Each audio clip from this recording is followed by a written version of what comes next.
வணக்கம் நண்பர்கள், நம்ம இந்த வீடியோவில் எதை பற்றி பார்க்க போகிறோம்னா கடைசி நேரத்தில் பேர் மாற்றப்பட்ட தமிழ் திரைப்படங்களை பற்றி தான் நம்ம இந்த வீடியோவில் பார்க்க போகிறோம். வாங்க வீடியோக்குள்ளே போகலாம். நான் தான் உங்கள்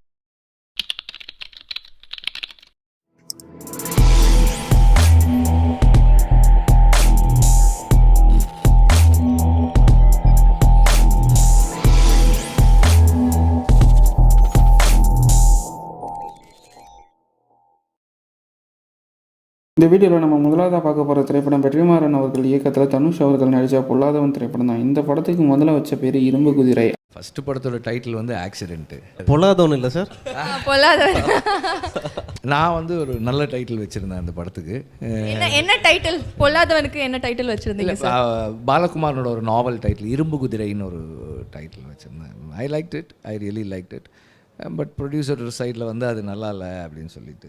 அடுத்ததாக பார்க்க போகிற திரைப்படம் ஜெயம் ரவி அவர்கள் நடித்த சகலகலா வல்லவன் திரைப்படம் தான். இந்த படத்துக்கு முதல்ல வச்சிருந்த பேர் அப்பா டேக்கர். ஆனால் தமிழில் பேர் வச்சாதான் படத்துக்கு வரி விலக்கு தருவோன்னு சொன்னதுனால அதுக்கப்புறம் இந்த படத்துக்கு சகலகலா வல்லவன் மாற்றிட்டாங்க. நம்ம இந்த வீடியோவில் பார்க்க போகிற திரைப்படம் சிவகார்த்திகேயன் அவர்கள் நடித்த நம்ம வீட்டு பிள்ளை. இந்த படத்துக்கு முதல்ல எங்கள் வீட்டு பிள்ளைன்னு தான் டைட்டில் வச்சிருந்தாங்க. எம்ஜிஆர் அவர்கள் நடித்த படங்கிறதுனால அந்த ப்ரொடக்ஷன் கம்பெனி அந்த டைட்டில் தரமாட்டேன்னு சொல்லிட்டாங்க. அதனால வேறு வழி இல்லாமல் எங்கள் வீட்டு பிள்ளையை நம்ம வீட்டு பிள்ளைன்னு மாற்றி வச்சுக்கிட்டாங்க. அடுத்ததான் இந்த வீடியோவில் நம்ம பார்க்க போகிற திரைப்படம் பாபி சிம்ஹா அவர்கள் நடித்த அக்னி தேவி. இந்த படத்துக்கு முதல்ல அக்னி தேவ்னு தான் படத்துக்கு டைட்டில் வச்சுருந்தாங்க. ஆனால் பாபி சிம்ஹா அவர்களுக்கும் டைரக்டர் அவர்களுக்கும் பிரச்சனை வர கடைசி நேரத்தில் இந்த திரைப்படத்துக்கு அக்னி தேவின்னு பேர் மாற்றி படத்தை ரிலீஸ் பண்ணிட்டாங்க. அக்னி தேவ் என்ற படத்து மேலே கேஸ் நடந்துக்கிட்டு இருக்கு, போயிட்டுருக்கு கோர்ட்டில். போயிட்டுருக்கும்போது எனக்கு திடீர்னு திங்கக்கிழமை ஈவினிங் அக்னி தேவியன் டைட்டில் மாற்றிட்டு சென்சார் வாங்கி இந்த 3 நாளில் ரிலீஸ் பண்ணுறாங்க. இந்த வீடியோவில் நம்ம கடைசியாக பார்க்க போகிற திரைப்படம் வெங்கட் பிரபு அவர்கள் இயக்கத்தில் மெர்ச்சி சிவா ஜெயெல்லாம் சேர்ந்து நடித்த சென்னை 28.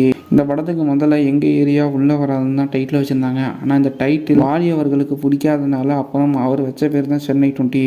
வெங்கட் பிரபு டைரக்டர் ஆக்கினோம்னா எங்கிட்ட தான் அனுப்பிச்சாப்பில் என்னையா படத்துக்கு பேர் என்ன, இது எங்கள் ஏரியா உள்ளே வராதேன்னா ஒருத்தரும் வாங்க வர மாட்டாங்க படத்தை